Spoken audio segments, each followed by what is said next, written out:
Olá, eu sou Fausto Santos de Moraes e esse é o Questão de Ordem. O assunto é polêmico, mas o debate é jurídico. Nesse programa nós vamos tratar sobre a decisão do STF na ADPF que questionava a constitucionalidade da criação de listas negativas de empregadores em virtude das condições laborais proporcionadas. Para discutir essa temática conosco estão hoje Francesco Maraschin e Guilherme Pavan. Francesco Maraschin, explica um pouco melhor sobre o que tratava esta ADPF. Olá, ouvintes. Olá, Fausto. Olá, Pavan. Prazer estar aqui conversando com você sobre esse tema tão importante que é o combate ao exercício de trabalhos análogos ao escravo. Essa DPF, protocolada pela Associação Brasileira de Incorporadoras Mobiliárias, ela é de extrema relevância, como tu bem falaste. Trabalhar para fiscalizar e combater essas práticas é o que a gente espera do nosso Estado democrático de direito. Um dos questionamentos e um dos fundamentos para essa DPF, protocolada pela associação, é sobre a competência do Ministério do Trabalho em fiscalizar e aplicar sanções administrativas quanto a isso. O Ministério do Trabalho, pela Instrução Normativa 91 de 2011, ele ficou incumbido de exercer esse tipo de atividade, tanto de fiscalização quanto de aplicação de supostas sanções administrativas ou ao pleno andamento do processo.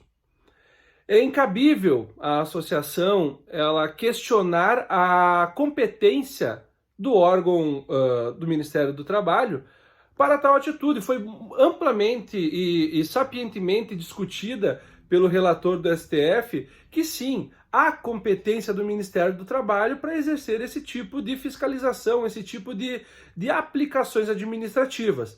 Portanto, não cabe qualquer alegação condizente à incompetência do Ministério do Trabalho para fiscalizar ou exercer qualquer prática punitiva administrativa. Guilherme Pavan, sob a ótica constitucional, quais eram os direitos protegidos pela criação dessa lista? Bem, é imprescindível analisarmos esse tema sob a ótica constitucional, principalmente de quem teve os seus direitos fundamentais trabalhistas violados pelo empregador, mirando ainda para os compromissos que foram assumidos pelo Brasil com a Constituição Federal de 1988. E o trabalho na condição análoga de escravo ele fere um fundamento basilar da República Federativa do Brasil, que é a dignidade da pessoa humana, que consiste em um guia transversal que atravessa todo o ordenamento jurídico brasileiro, devendo ser observado por todos. E aqui eu me refiro a estados e sociedade civil, na qual também incluem-se os empregadores. Portanto, a efetividade da dignidade humana, aqui no tema em destaque, ela ganha um respaldo ainda a partir da concretude de outros direitos fundamentais, que eu cito aqui o inciso 3º do artigo 5º, que dispõe que ninguém será submetido a tortura nem tratamento desumano ou degradante. Ou ainda o caput do artigo 7º, que defende que o direito dos trabalhadores visam a melhoria da sua condição social. Tudo isso como forma de apontar o ideal fundamental da Constituição no combate ao trabalho análogo de escravo. Eu aponto ainda o artigo 5º, inciso 14, que assegura a todos os cidadãos o acesso à informação. Dispositivo constitucional que se vê amparado ainda na Lei de Acesso à Informação, Lei 12.527 de 2011. Francesco, a criação dessa lista não seria uma medida sancionatória posta pelo Estado? Uma das maiores discussões para o protocolo dessa DPF pela associação diz respeito a uma prática sancionatória administrativa. A associação alega que há uma presunção de culpabilidade, há uma exposição desnecessária que tem a função de culpar uma empresa por suposta prática deste ato.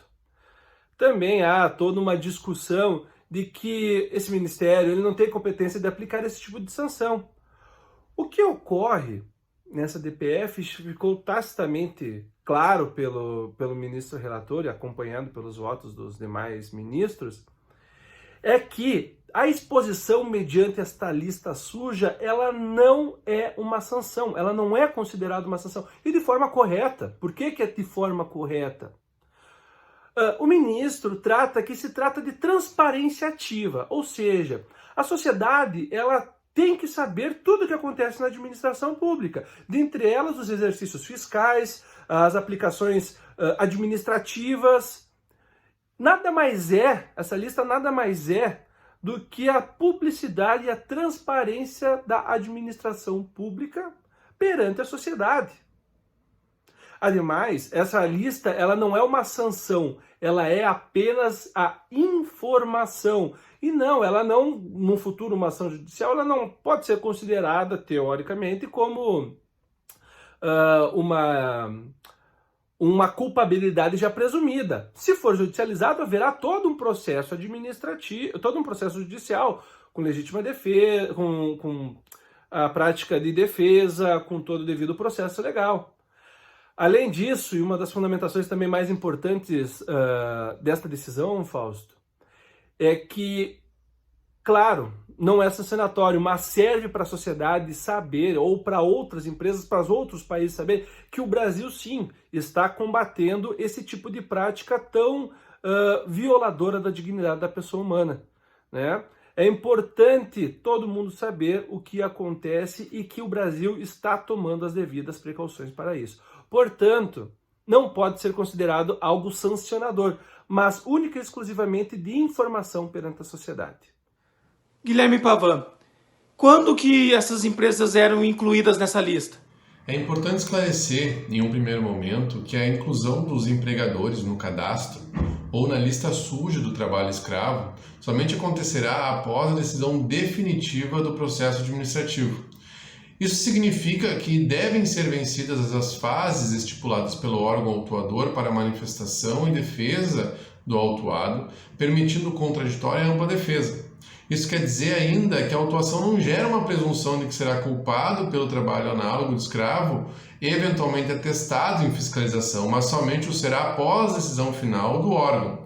E nessa linha, acredito importante apontar ainda sobre a independência das esferas de responsabilização, possuindo a seara administrativa no âmbito do Ministério Público do Trabalho a possibilidade de punir os infratores quando verificada a ofensa aos direitos fundamentais e trabalhistas dos cidadãos. Sobre essas considerações iniciais, eu destaco a minha posição sobre a validade do procedimento que gera a inclusão no cadastro, desde que asseguradas as garantias constitucionais e processuais. Francisco Marasquim, qual o procedimento deveria ser observado para a inclusão das empresas na lista? Após o trânsito julgado, não havendo mais possíveis recursos administrativos, é publicado no próprio site do Ministério do Trabalho uma lista dos empregadores que exerceram tal prática e que foram autuados sobre tal prática. Por quê? É importante ter essa questão, que tange a publicidade dos atos administrativos, por óbvio, né? Mas o que importa é que, ao final, sim, é feito uma autuação e é disponibilizada à sociedade a lista dos empregadores ou das pessoas físicas que exerceram tal atividade e foram fiscalizados pelo Ministério do Trabalho. Essa lista ela tem validade de 2 anos. A partir do momento que uma empresa, uma pessoa jurídica é autuada, ela vai constar nesta lista por 2 anos e dentro desses 2 anos haverá novas fiscalizações, novas atividades administrativas para ver se persistiram ou não a atividade análoga ao escravo. E se após esses 2 anos estiver tudo ok com a empresa ou com a pessoa jurídica, ela é retirada desta lista. A partir do momento que ela continua ou é reincidente em tal prática, ela permanece por mais 2 anos nesta lista suja do Ministério do Trabalho. Guilherme Pavan, quais são as suas considerações finais sobre essa questão? Bom, como considerações finais, vejo que enquanto esses atos continuarem tapados sobre cortinas, limitados aos conhecimentos das partes, a sanção de multa ela não é efetiva. Acredito que a sanção efetiva seja aquela exercida pelo povo. Tornar pública práticas deste estilo ganha reprovabilidade social. e a sociedade sanciona evitando de negociar com tais empresas e empregadores. E não somente as empresas cessam negociações com essas empresas, mas também a relação entre fornecedores e empresas é prejudicada, principalmente em um mercado onde se tem prezado cada vez mais por práticas transparentes e éticas.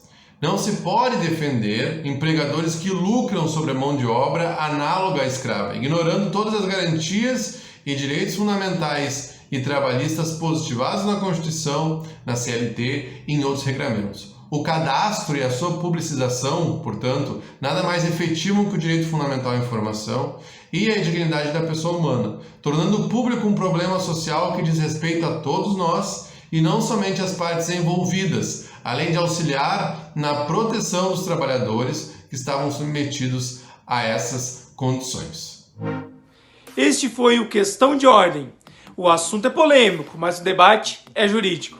Se você gostou desse vídeo, curta, compartilhe e para ter mais conteúdo jurídico, siga o Estúdio Legal News nas suas redes sociais. Até a próxima!